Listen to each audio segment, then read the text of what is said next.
Well, our first guest is such an amazing woman, and it's a funny story how I met her. Somebody friended her on Facebook, and I saw it. Whenever anybody does that, and they write a comment about them, I go look and see who it is. Like, I think I would be friends with them too. I do that too. Do you? Well, so I saw what she did, and I thought, oh my gosh, I really want to meet her. So I started sending her messages, and I think she was kind of going, who is this girl? And I always say, oh, I'm with the Oviedo Chicks, I have a show. And that way they always email me back. But we started talking. The more I found out about what she did, I just loved it. And she was just coming out with her book, Queen for a Day. And I went up to Mount Dora, actually DeLand, for the book signing so that I could meet her and learn a little bit more about her. And I just fell in love with her. And since then, she's done a couple segments with us, and she's a phenomenal interviewer as well. Yes, so I'd like to introduce Linda Sacha.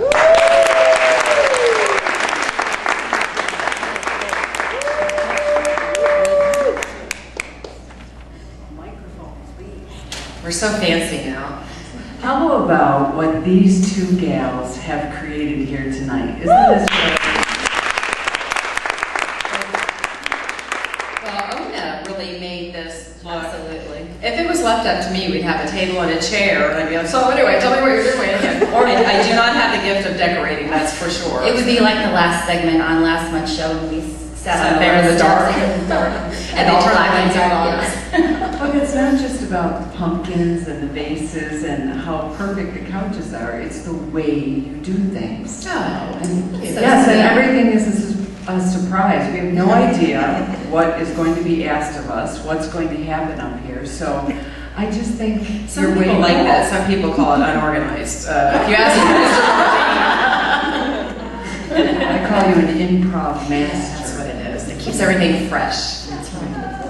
Well, I want you to tell everybody the reason that you wrote the book and a little bit about it, and segue into how that affects the holidays. Because I know we talked about this, and that's exactly why I asked you to be here, because you know how I feel about the holidays. You start now, and then it's January 1st. You go, what happened? Where did it go? I didn't even enjoy it. Until you get the bills. Yeah.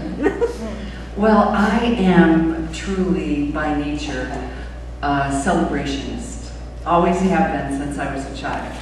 And celebrations at my house were a beautiful, simple gathering of family and friends. So we didn't have much money, but it was all about the cake was made for you, your scrambled eggs were just the way you liked them on your plate, and the morning of your birthday, Dad sang to you. So you were clear that it was your birthday. Yes. Can you think of a childhood memory that? My family was pretty similar to that. We would come in and wake up, it's your birthday. Only I was usually awake when they came in. Well, there was no chunky cheese at the time. Right. And there were no balloons that you blew up and they struck me out again. Yeah. We had pinned the tail of a donkey. Exactly, and all of my cousins would arrive, and I was crystal clear that I was the birthday girl. Then move ahead a couple of decades, and we're in that techno-frantic pace, and one night I hit birthday bottom as I was sitting in my driveway all by myself. My husband was out of town, my parents were in heaven, and I realized that I had given up one of the sweetest joys I had, the celebration of my birthday.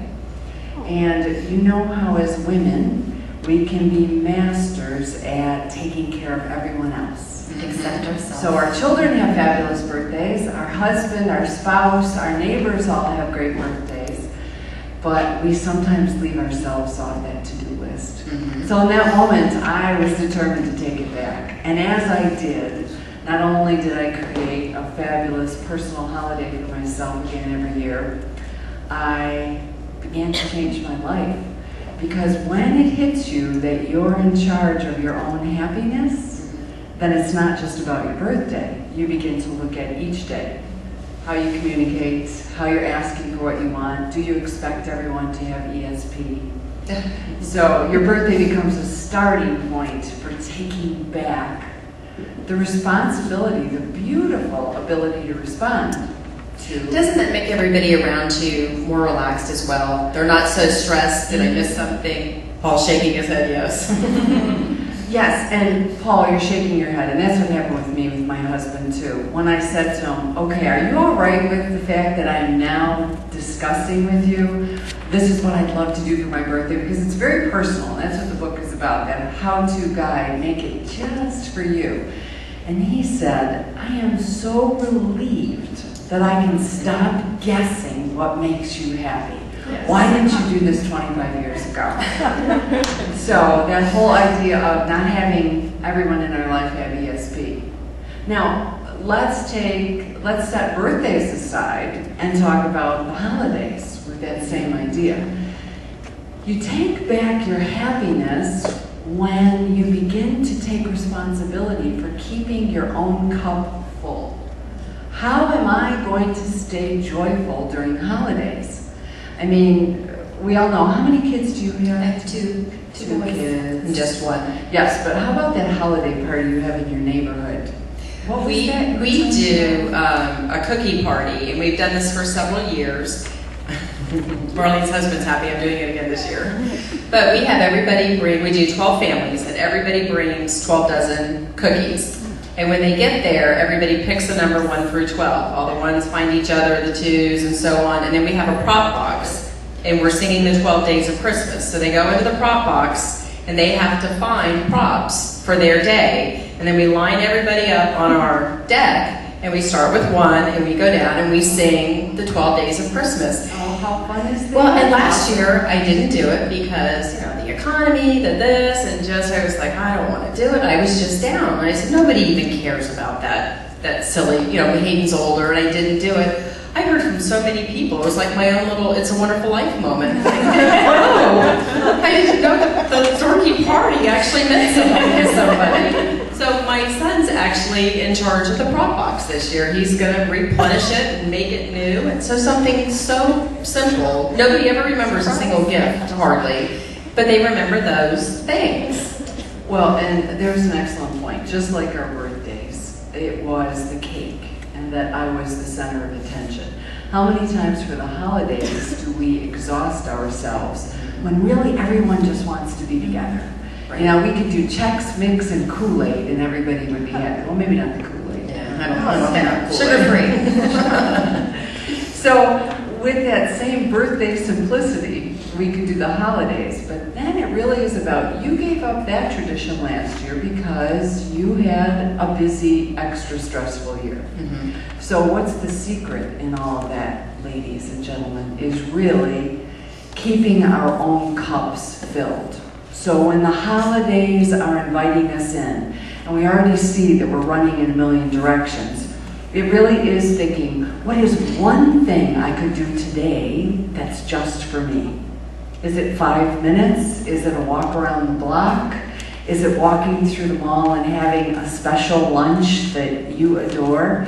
But whatever it takes for you to keep your cup full, then it's so much easier as we go around for the holidays and we're filling up all the different cups of all the different things we want to do. Then we don't do it with any kind of resentment, any